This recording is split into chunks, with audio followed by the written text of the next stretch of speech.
Hi everyone, my name is Nonkululeko Mbele and we are about to get labor smart with Rich Auntie.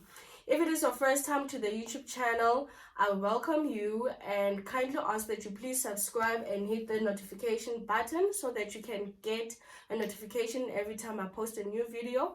And if it's not your first time, thank you so much for your committed and very much appreciated time to view these videos.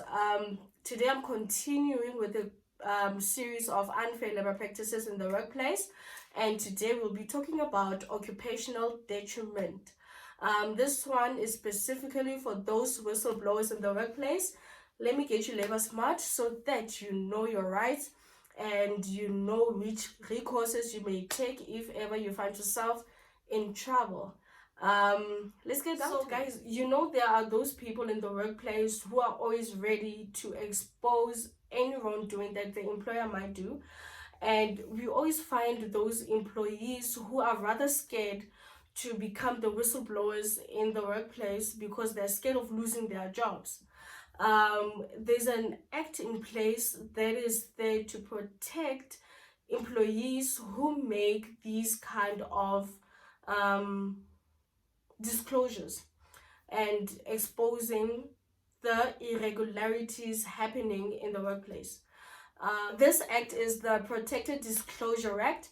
So the intention of the Protected Disclosure Act is to facilitate disclosure by the employee of irregular, corrupt, or irregular conduct in the workplace. All right.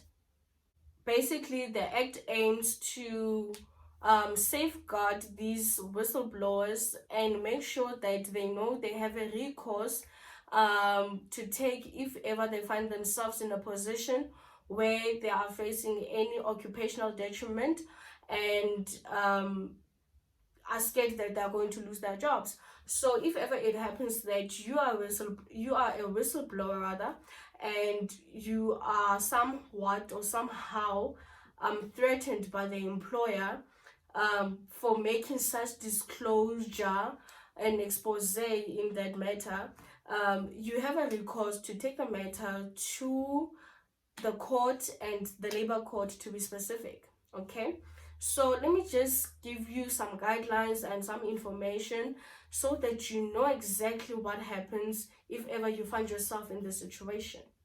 So what will happen is that a whistleblower will have pressing information that will somehow put their employer in a rather tricky situation where they will have to account for their conduct.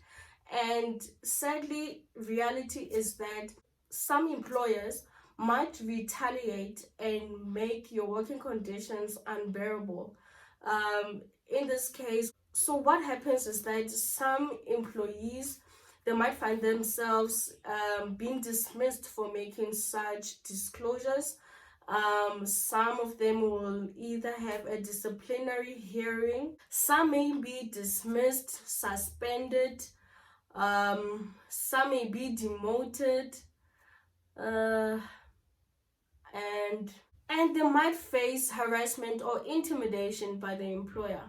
Okay, and some employees may take it to the extreme and they may transfer this particular employee without their knowledge, and some, if ever they really are that extreme, they may change the terms and conditions of their employment, which will become rather unbearable and actually force you to resign.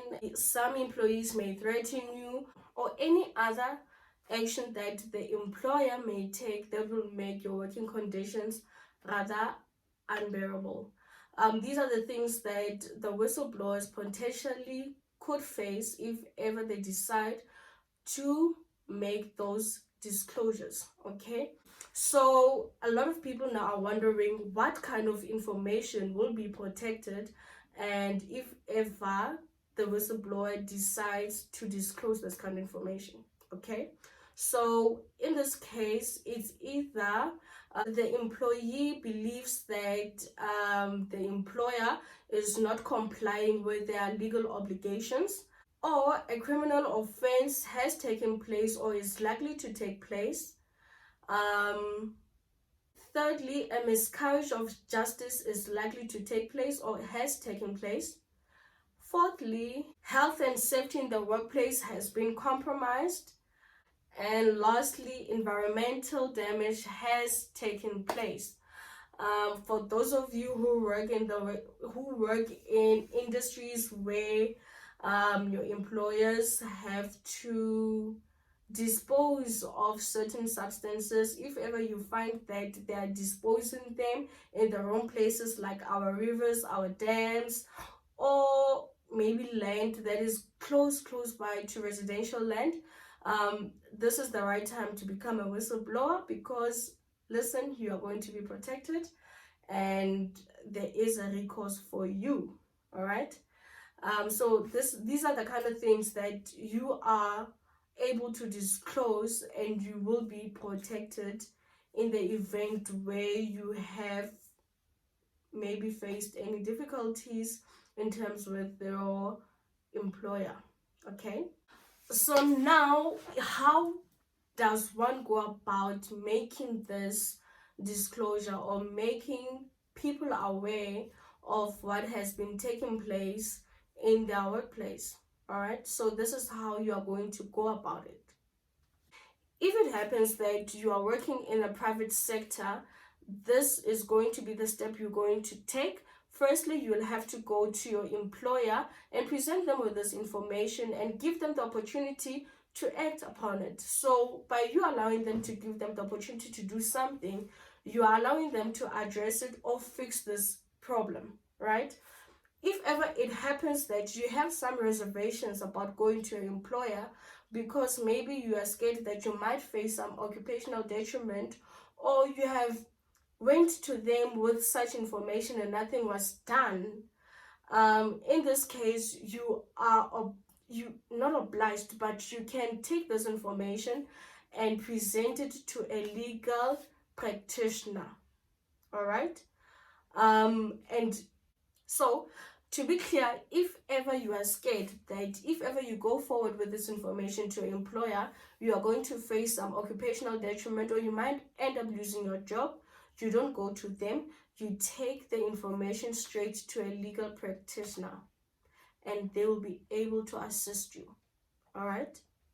And in that case, if you're an employer of the public service, you may take this matter to a member of the cabinet, and if you have been appointed by the state, you may take this matter to a member of the executive council.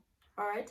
So be very mindful of these recourses that you have before making a decision to become a whistleblower in the workplace.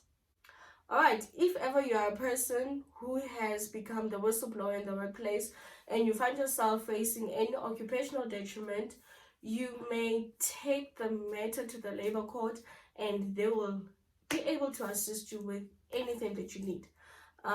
Remember that the court has found these kind of acts to be automatically unfair labor practices, and therefore they are able to assist.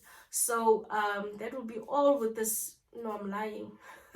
There's more to come on our series for unfair labor practices in the workplace.